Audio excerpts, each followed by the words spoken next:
L'info écho avec Capital. Le chiffre du jour, 2923,2, c'est le nombre de contaminations au Covid-19 pour 100 000 habitants enregistrés en une semaine en France entre le 7 et le 13 janvier. Si ce taux d'incidence est encore très élevé, il progresse de moins en moins vite depuis le début de l'année.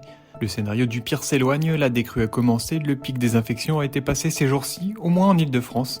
Les admissions à l'hôpital devraient atteindre un pic dans la semaine qui vient, assure le professeur Arnaud Fontanet, épidémiologiste à l'Institut Pasteur et membre du conseil scientifique.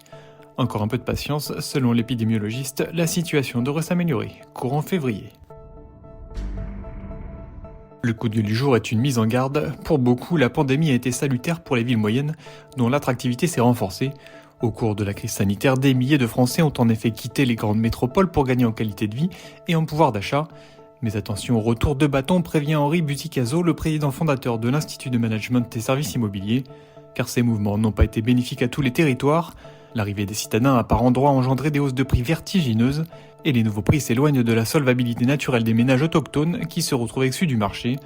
Le balancier est parti trop haut et trop vite, observe notre chroniqueur. Retrouvez sa tribune sur notre site.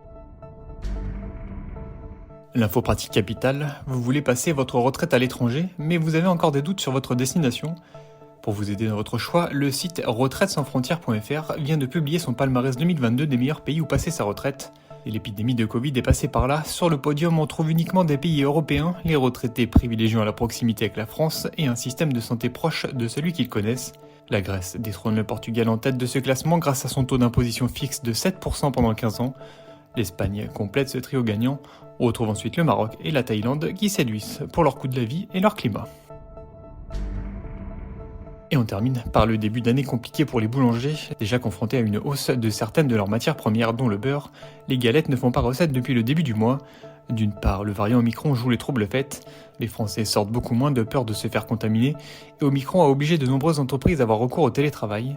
Fini aussi les traditionnels pots en entreprise, les nouvelles mesures prises pour les personnes non vaccinées n'arrangent rien. Stéphane Louvert, restaurateur et boulanger à Paris, n'a écoulé qu'un tiers des 1000 pièces qu'il avait prévues le 6 janvier.